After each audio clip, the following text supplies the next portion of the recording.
Ya, Assalamualaikum warahmatullahi wabarakatuh. Waalaikumsalam warahmatullahi wabarakatuh. Selamat pagi kakak. Pagi. Apa kabarnya kak? Baik. Alhamdulillah. Di sini perkenalkan, nama saya Wulan Afilia dari Poltekkes Kemenkes Bengkulu, jurusan kebidanan.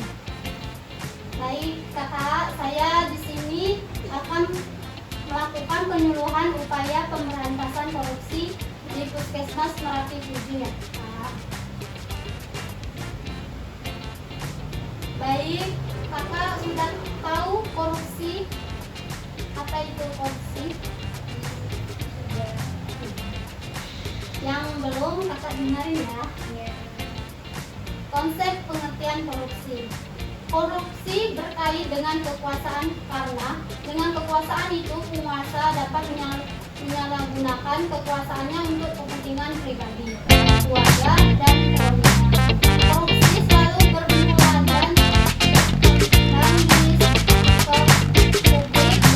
bukti yang nyata bahwa dengan kekuasaan itulah pejabat publik dapat menekan atau memeras para pencari keadilan atau mereka yang memerlukan daya jasa pelayanan dari pemerintahan. Kakak udah tahu nggak jenis-jenis korupsi itu apa? Ya, jenis-jenis korupsi ada 3. Yang pertama, petty corruption adalah korupsi kecil-kecilan.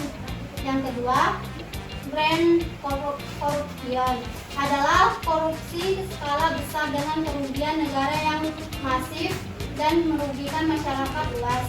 Yang ketiga, politik corruption adalah korupsi menggunakan jalan politik yang terjadi secara sistematis untuk mengeruk uang negara. Kemudian ada model dan nilai kesehatan masyarakat.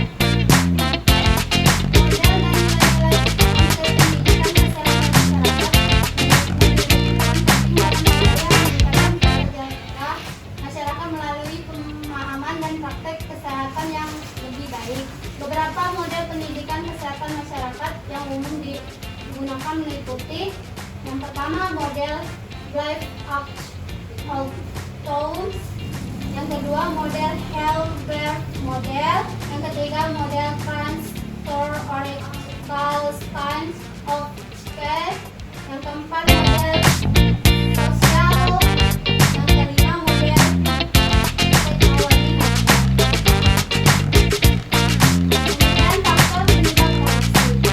Nah, faktor internal merupakan sebuah sifat yang berasal dari diri kita sendiri. Terdapat beberapa faktor yang ada pada faktor internal ini. Yang pertama, sifat sama. Yang kedua, gaya hidup konsumtif. Yang faktor eksternalnya, secara umumnya penyebab korupsi banyak juga dari faktor eksternalnya, antara lain: yang pertama, faktor politik; kedua, faktor hukum; tiga, faktor ekonomi; yang terakhir, faktor organisasi.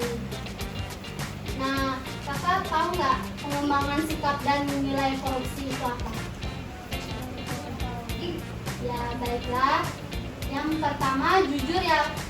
Jujur diartikan sebagai perbuatan tidak berbohong, lurus, dan tidak curang. Yang kedua, kepedulian. Arti kata peduli adalah mengindahkan, memperhatikan, dan menghiraukan. Yang ketiga, tanggung jawab. Kata tanggung jawab adalah keadaan wajib menanggung segala sesuatu. Kalau terjadi apa-apa, boleh dituntut, dipersalahkan, dan dipertahankan. Yang ketiga, kerja keras.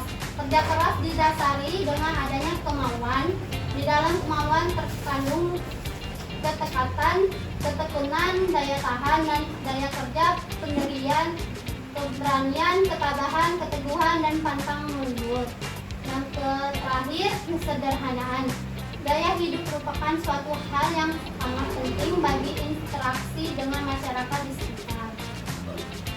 Nah, kemudian tindakan konkret untuk memerangi korupsi. mengidentifikasi dan melaporkan tindakan korupsi yang terjadi di sekitar kita, membangun kesadaran tentang whistleblower protection dan pentingnya melindungi pelapor korupsi, mendorong partisipasi dalam kampanye anti korupsi di tempat kerja dan masyarakat. Kemudian ada upaya yang dapat ditempuh dalam pemberantasan korupsi. Yang pertama, upaya pencegahan. Yang kedua, upaya penindakan. Yang ketiga, upaya edukasi masyarakat dan mahasiswa. Yang terakhir, upaya edukasi lembaga masyarakat. Baiklah, kakak-kakak yang ingin bertanya, Apa penyebab korupsi susah untuk dicegah? oh, pertanyaan yang bagus ya kak.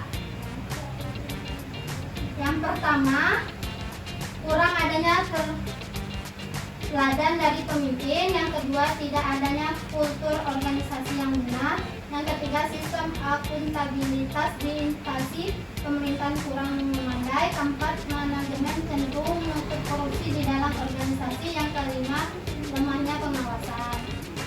Ada yang ingin bertanya lagi kak? Saya, kenapa kejujuran menjadi salah satu nilai anti korupsi? Ya, pertanyaan yang bagus ya kak. Karena tahu tindakan tersebut adalah bentuk kebohongan dan kejahatan. Ada yang ingin bertanya lagi kak? Baik, saya terima kasih ya kak atas waktu dan kesempatannya. Saya akhiri. Wassalamualaikum warahmatullahi wabarakatuh. Waalaikumsalam warahmatullahi wabarakatuh.